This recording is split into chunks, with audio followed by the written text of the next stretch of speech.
Proverbe chapitre 27. Ne te vante pas du lendemain, car tu ne sais pas ce qu'un jour peut enfanter. Qu'un autre te loue, et non ta bouche, un étranger, et non tes lèvres. La pierre est pesante et le sable est lourd, mais l'humeur de l'insensé pèse plus que l'un et l'autre. La fureur est cruelle et la colère impétueuse, mais qui résistera devant la jalousie? Mieux vaut une réprimande ouverte qu'une amitié cachée. Les blessures d'un ami prouvent sa fidélité, mais les baisers d'un ennemi sont trompeurs. Celui qui est rassasié foule aux pieds le rayon de miel, mais celui qui a faim trouve doux tout ce qui est amer. Comme l'oiseau qui erre loin de son nid, ainsi est l'homme qui erre loin de son lieu.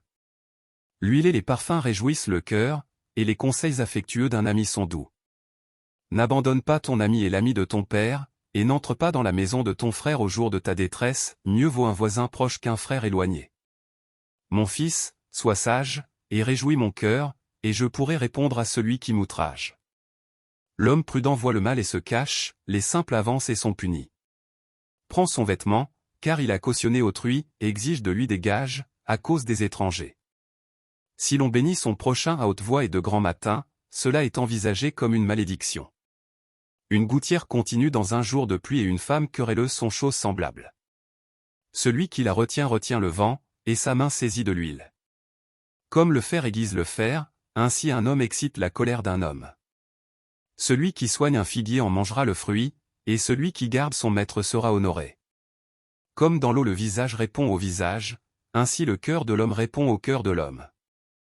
Le séjour des morts et l'abîme sont insatiables, de même les yeux de l'homme sont insatiables.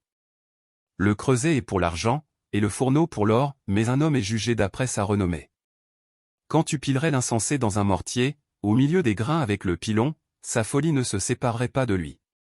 Connais bien chacune de tes brebis, donne tes soins à tes troupeaux. Car la richesse ne dure pas toujours, ni une couronne éternellement. Le foin s'enlève, la verdure paraît, et les herbes des montagnes sont recueillies. Les agneaux sont pour te vêtir, et les boucs pour payer le champ.